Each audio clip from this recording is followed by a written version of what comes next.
So yeah, crack on guys, this is Bruce press conference. Steve, you're probably going to remember tonight for the rest of your life. What are the first things going to flash through your mind? The 2 tries or? The first try was quite satisfying because we'd put so much effort into that first 20 minutes and we didn't really come away with anything. So that was quite satisfying, that first try in the second half. But overall, I keep saying I'm just so proud of the effort that the players put in.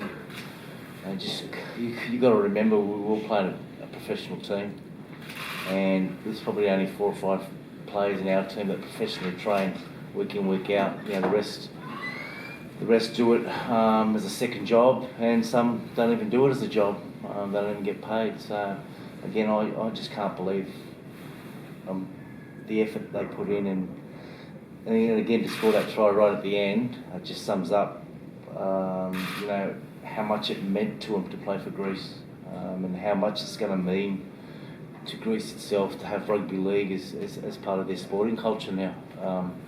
Hopefully it does kick off there, and I think it will. Mate, the young fella who scored, he wasn't in that original squad when it was announced a month ago or whatever. We kind of don't know much about him. Can you tell us? Satini, yeah. So his brother played for us 3 or 4 years ago. Tyrone. Yeah, Tyrone, and he was at the point where we thought we couldn't take him because you have to be 18 to play in the World Cup, and then we worked out that his birthday he was going to turn 18 in the week that we played our first game. So that was one of the reasons why, and the second reason why was that he was in his HSC year. So he had to toss up whether he wanted to do his HSC or come and play for Greece, and he wanted to come and play for Greece. So he's 18, what, in the next few days? Or he has turned? No, just turned. Well, he wouldn't be able to play today if he hadn't turned 18. So what? He's turned 18 over here, did he? Last Saturday. Yeah, last Saturday. What was that like? Yeah, we tried to keep it low key. Did you feel that the fact France had to take the penalty in the second half was probably their way of commending you for your efforts after being 20-0 down at half time? Yeah, I think so. I think they did that in the first half as well to go to an 8-0 lead, and we talked about that at half time, that they were showing us the respect that we had earned.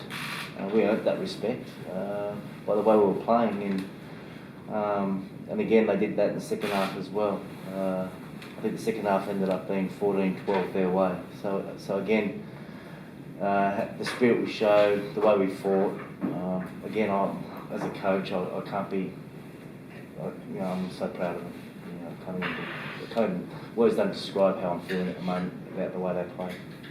Jordan, for us, I guess the tries stand out, but for you, behind the scenes tonight, are there other things that will stick in your mind more than the tries or alongside the tries? Yeah, definitely. I think just to piggyback Georgie's point, I think the tries were off the back of a really, really tough first 30 minutes, you know, and we were in the tumble dry there for a long period of time, and we worked really hard. So I'm super proud of the boys and the effort that we put in that first half to set up some success in the second half, you know. So yeah, really courageous performance, and if we were a little bit more clinical in some key moments, maybe it could have been a little bit closer as well.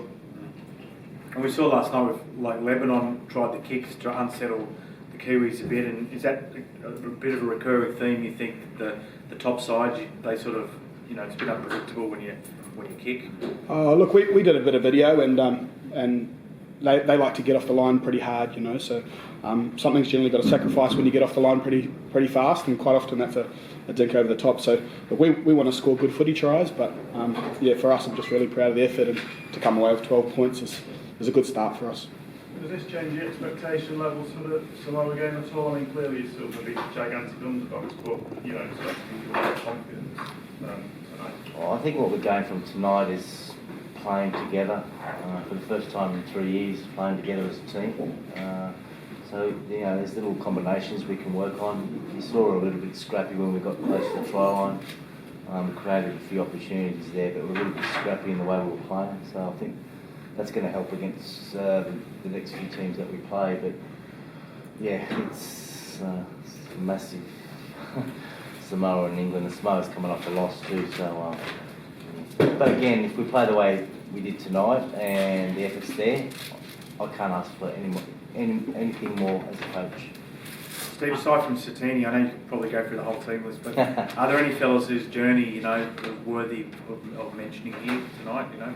You obviously have a couple of local, you know, guys in the team. Yeah, so Neonakis, he'd been playing league for about 3 or 4 years. I think he's been playing in Division 2 over here, that right, Terry? Wolfson Ravens. He played his first ever game in October 2019. So. Yeah. So he's only been playing league for 2 or 3 years.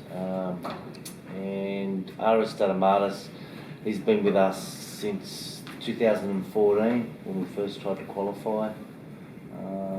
He helps with a few domestic teams. What's his domestic?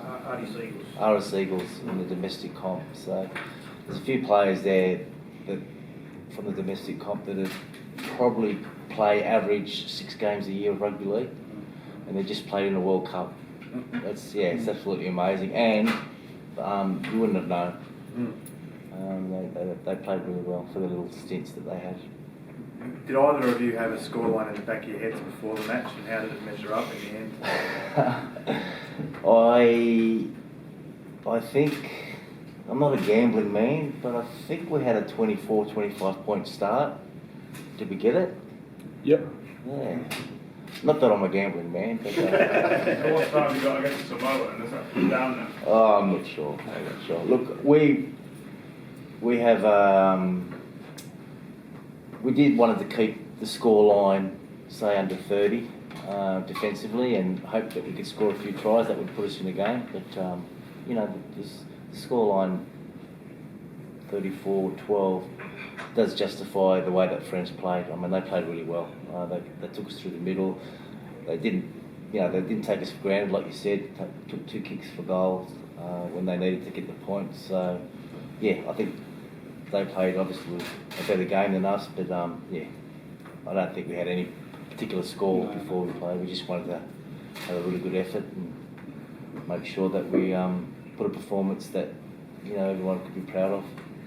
As players, how much are you looking forward to going up against some of the world's best players when you face England and Samoa? Yeah, look, it's certainly going to be an amazing experience, but for us, we put everything into France, so we weren't looking at Samoa or England or anything like that. But yeah, look, now that we're playing the heavyweights of the competition, I'm sure it'll be an amazing experience. But yeah, look, it's pretty hard to beat tonight, I think. So yeah, if we can put another performance similar, actually, if we can improve on tonight's performance, then I think we'll surprise a few. What's it like to be part of this group of players? What are you like as a group?